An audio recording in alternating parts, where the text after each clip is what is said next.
Hey, what's up guys? Today's video I'm going to show you how you can create a Roku account without needing your card information. First of all, open any browser and then type in Roku login. You will see Roku right here. Tap onto its official website. Now at this section, what you have to do is tap on the three bar icon, then select sign in. And at this section, select create account. Now likewise, you're going to have to type in email address, first name and last name.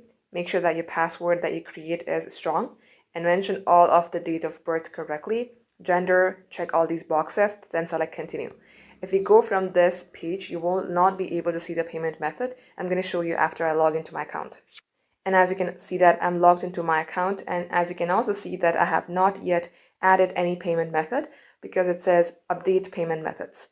So guys, this is how it's done. Thank you for watching. If it helped, leave a like and sub. We will catch you up soon.